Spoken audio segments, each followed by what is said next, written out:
welcome to our first Masterpiece Monday video class. Today we're going to be reproducing a painting by Marc Chagall. This is his painting Bouquet de Printemps, which means spring bouquet. This is a really beautiful painting that he did right around 1965. And basically the way this works is I'll be leading you step by step through the process of recreating this painting. However, there will be lots of opportunities for you to sort of do your own thing and put your own spin on it, so then it will be uniquely yours. What we'll be doing in this class is a sort of at-home art supply version of our normal Masterpiece Monday. So I'll go through the art supplies I have today, but the goal is that you use whatever you have yourself at home. Now let's get started. So again, we're going to be doing a at-home art supply version of Masterpiece Monday today. So let me go over the materials I found laying around my house. What I'll be doing today is using watercolors and then also maybe some chalk pastels for our painting today, but really this is something you can follow along with any materials that you have. So you could do colored pencils, markers, acrylic paints, craft paint, watercolor paints. It's really just anything that you have available yourself, but the exact paints I'm using are this Jerry Q travel watercolor set. So I'll be using those. And then also, if you're going to do watercolor or any sort of paint, something wet, you're going to want sort of a heavy duty paper. So I've got the Canson Mixed Media paper here. So this will work well with something needing water. However, if you're doing markers or colored pencils, drawing paper or something lighter like construction paper would be completely fine. So just make sure you find a paper to match whatever you're using for your drawing.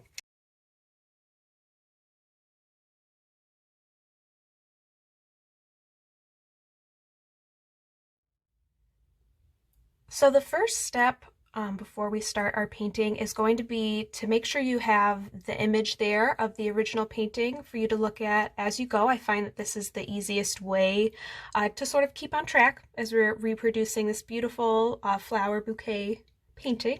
So this again is the painting Bouquet de Printemps by Marc Chagall.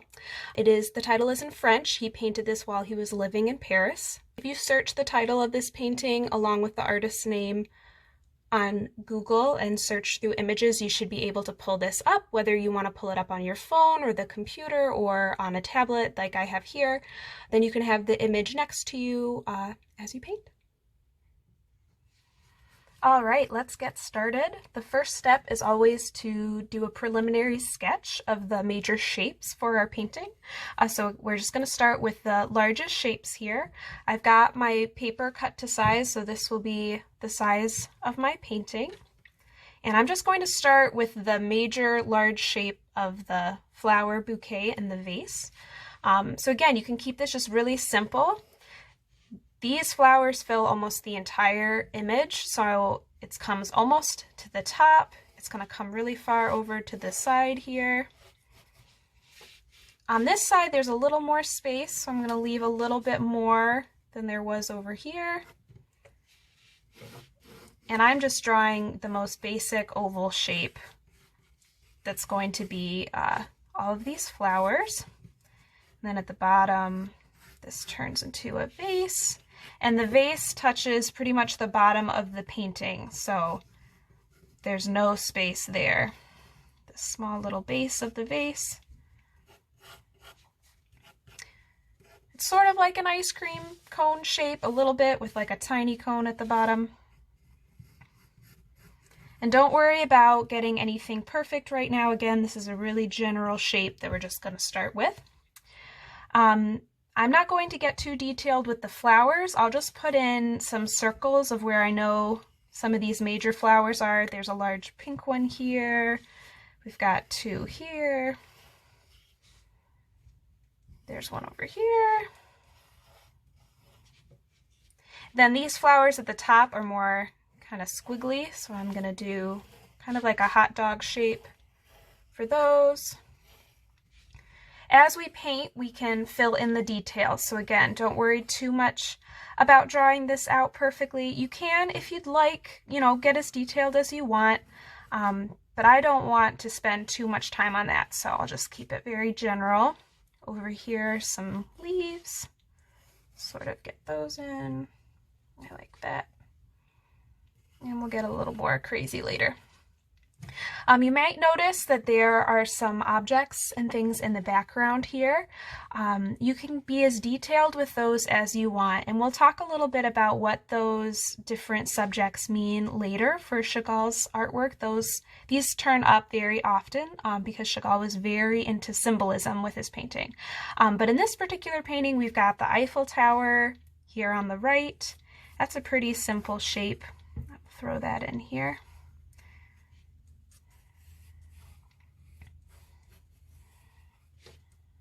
And then he has some little buildings symbolizing Paris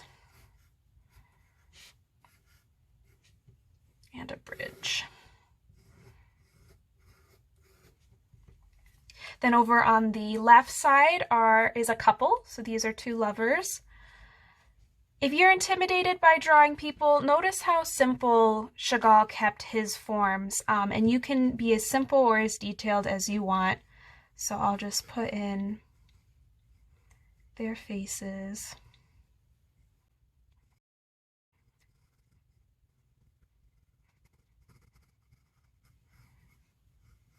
Chagall's painting themselves were very dreamy. It was a dreamlike state, not extremely realistic at all. So it's okay to keep your drawings very simple and not worry too much about everything looking perfect, because that will really match what he did originally.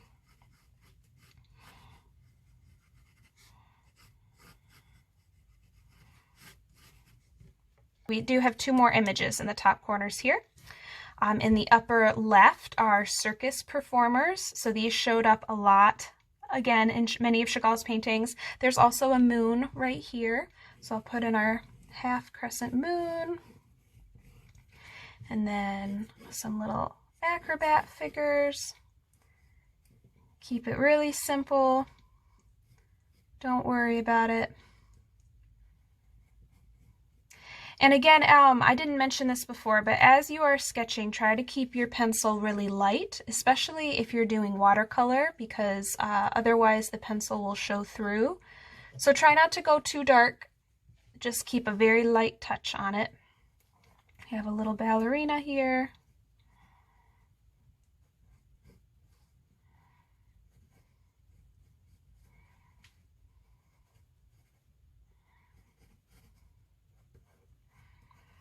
And then this figure here is actually a little goat. So we'll put in this guy.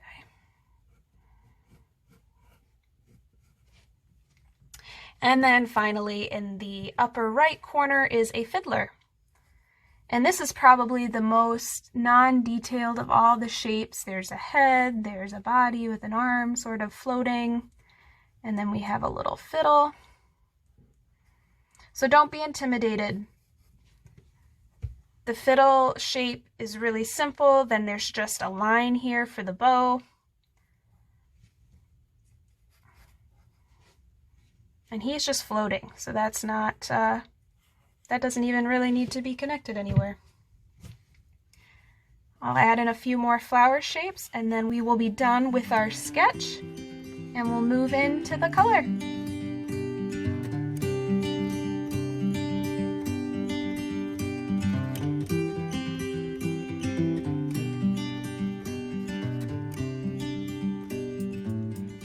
Now for step 2, we're going to start adding some color. So this is really where the fun begins.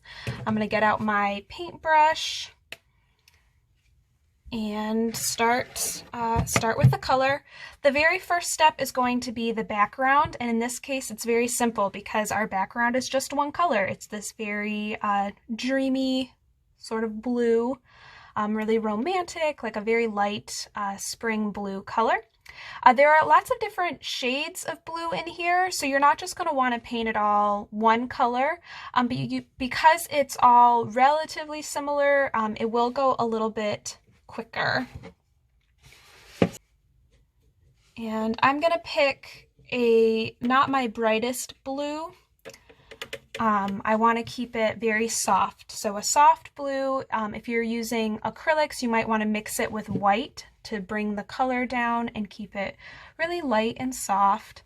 And it's sort of a splotchy painting in the background, very kind of, yeah, just patchy in the way it's laid down. So I'm going to follow that in my own painting.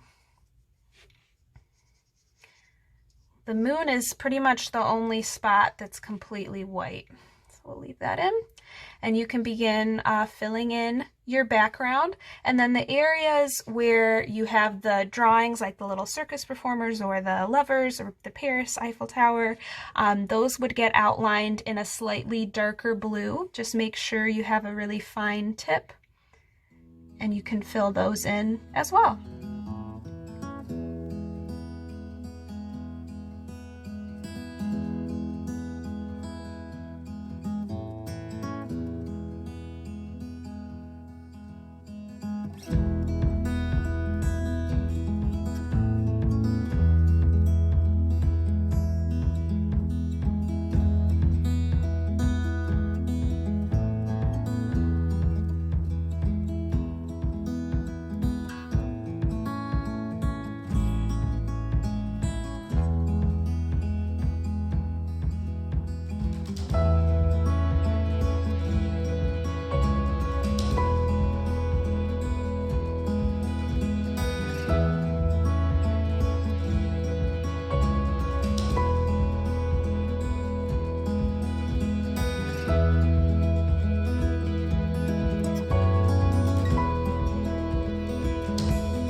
And before we move on to the last step, I almost forgot. I didn't notice it the first time I was talking through all the shapes. There's actually another little shape next to the Eiffel Tower in our painting, and that is the shape of a rooster. So there's a rooster chicken right here. Again, just a very simple shape, so feel free to stick him in as well. He's kind of standing on top of the buildings. Don't worry about the proportions here.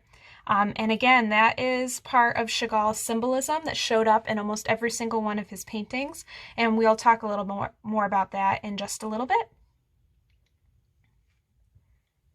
For step number 3, we can begin working on, start adding in some more color besides blue. Now before we get started with that, just make sure you wash out your brush if you're using a paintbrush. If not, then you're fine. I'm going to make sure I get all the blue out of my paintbrush here.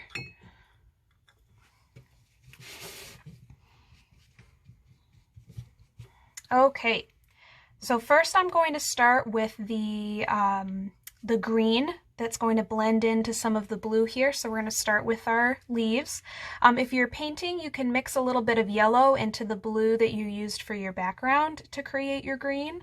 If you're using colored pencils or markers, just find a nice soft green color.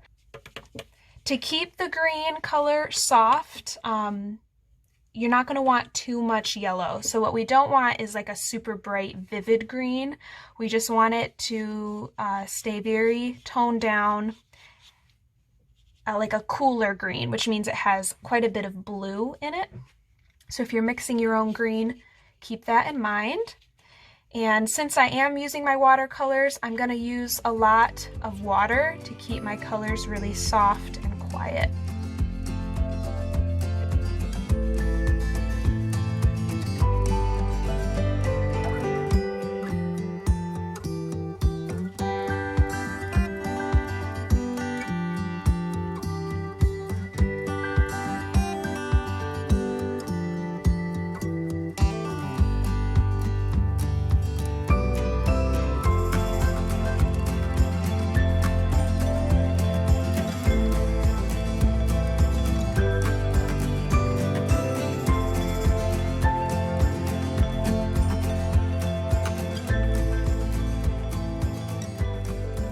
So you'll notice what I did with the greens is I kind of put the color around where I knew my flower shapes were going to be. So I'm leaving those white for now so that the green won't affect the color of the flowers that's going to get put in last. There are a few small parts of dark green. We're keeping it mostly light, but especially down near the bottom of the flowers, there are some more shadows. So if you're using a darker green there, to make that, I just mixed a little bit more of my blues in. Two different colors of blue. I have a dark blue and then this sort of brighter blue-green color. So I mixed some of the dark blue in with the green for some of those dark shapes, and then I also mixed some of the teal in as well for a few of those darker areas. So what you really want is just a variety of color, and then spread that color in different places throughout the bouquet, and then it will really pop for you. There's also a darker spot in the middle up here in between these flowers, so I'll put in some dark colors there to show those shadows.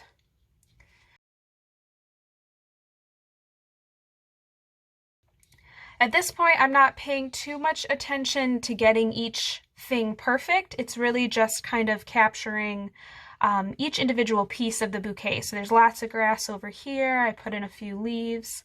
Lots of grass over here and up here.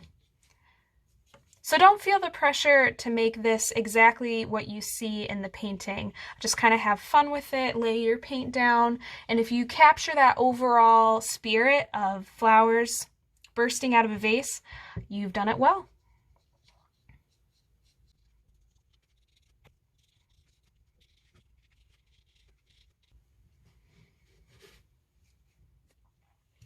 So moving on to step 4, we're going to finish off the color in the bouquet. So the colors that we're going to want next are yellow, pink, and red. There's some white in the middle here. If you're using watercolors, you can just leave that space white. But if you're using an acrylic paint, you'll want your white paint out. And then also there's a little bit of orange down here, so we can mix together our red and our yellow for that. Don't forget to wash out your brush once again. If you're using a paintbrush, you're going to want to make sure that's clean. And I am going to start with the yellow. And those yellow flowers show up mostly on the top half here. And I'm going to start filling in these shapes that we had left empty.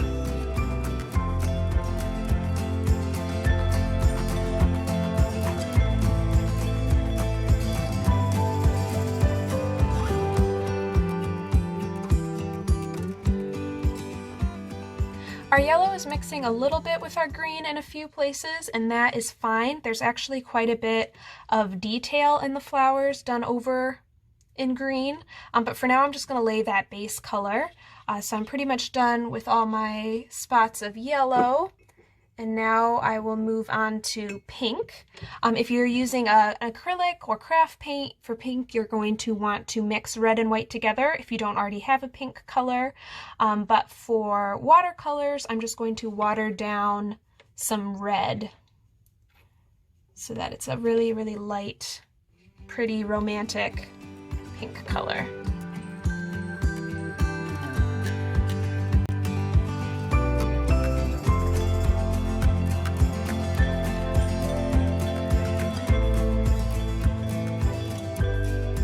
And then when you're finished with the pink, you can move on to the darker red.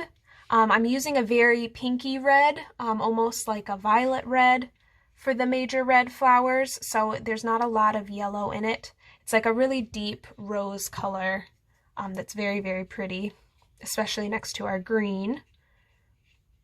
And so I'm going to use that to fill in some of these last few spots as well. And we will do the orange flower last.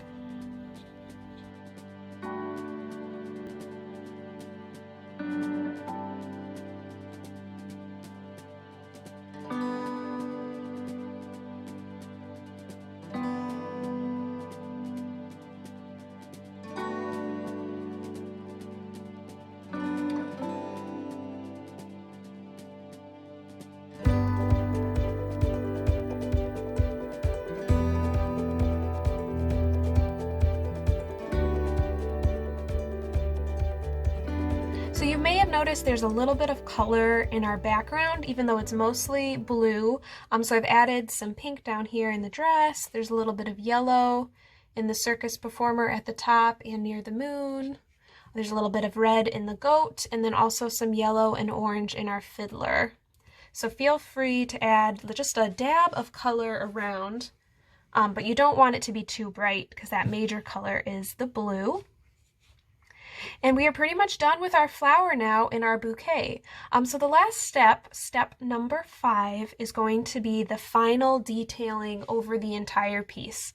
You're going to want to make sure that your painting is dry. If you're doing painting, it will need to be completely dry before you move on to the next step. If you're doing colored pencil or markers, you're obviously fine and good to go. So I'm gonna let my painting dry here, and then we will move on to step 5.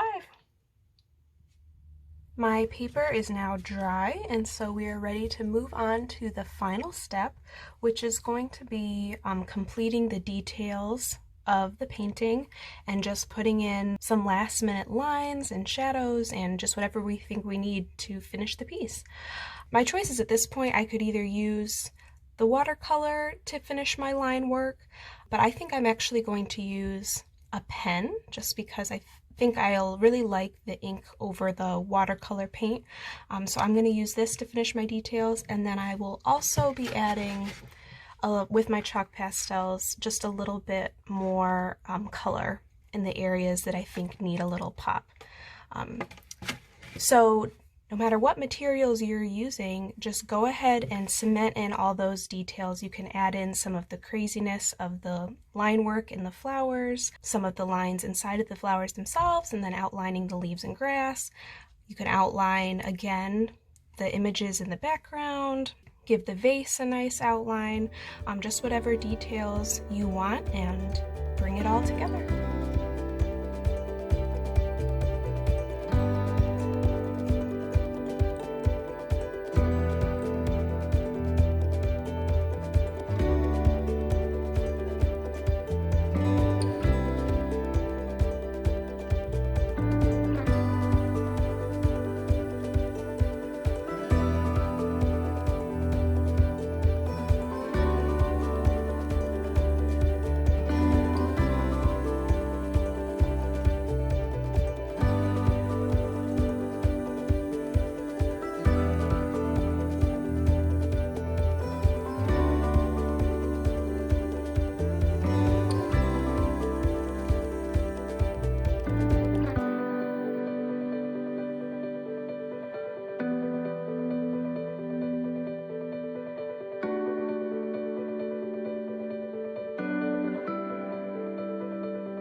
is it. We are finished with our artwork. And I hope you all got the chance to really embrace this painting and learn a little bit about Chagall, but also express yourself as you created his art. So thank you so much for joining me for our first Masterpiece Monday video class, and I hope to see you all again soon. Thanks so much.